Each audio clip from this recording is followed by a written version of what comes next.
हाँ शायद जमाल मुमकिन है। खैर, फोन करूंगा। मिलते हैं।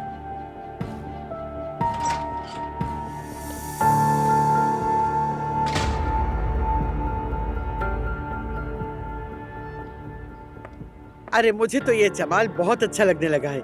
मम्मी आप इस आदमी के साथ ज्यादा घुलने मिलने से परहेज कीजिए, यही बेहतर होगा।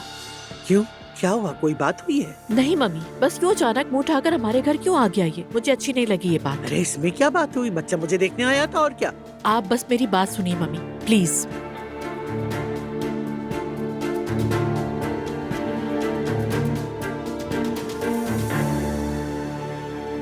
अस्सलाम वालेकुम। वालेकुम अस्सलाम भाभी, खुशामदीद। अस्सलाम वालेकुम नैला चाची। वालेकुम अस्सलाम नायला। सब खैरियत है ना लैला? सब खैरियत है भाभी, अल्लाह का शुक्र है। हमारे मोहल्ले में एक नए इमाम साहब आए हैं और आपसे मिलने आना चाहते हैं। जरूर मिलने आए लैला, हमारा दरवाजा सबके लिए खुला है। अच्छा तो भाभी, आपने रेहान के लिए कोई काम सोचा? अरे बिल्कुल याद ही नहीं रहा मुझे लैला, देखते हैं। लेकिन अगर तुम्हें किसी चीज की जरूरत हो तो मुझे जरूर कह देना। शुक्रिया भाभी, शुक्रिया। उमर ने भी हमेशा मेरा बहुत साथ दिया है, लेकिन मुझे रेहान की फिक्र है। पता है ना, वो घर में नहीं बैठ सकता।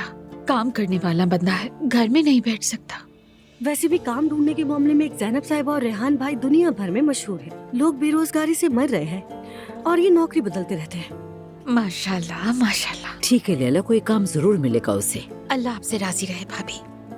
अम्मी, हाँ ये चीजें ले आया हूँ, कहाँ रखूँ? हाँ जुलकर, ये चीजें तो नीचे रखी जाएंगी। ठीक है, ठीक है। मैं भी मदद कर देती हूँ। ठीक है जाओ। आप थक तो नहीं गई भाभी?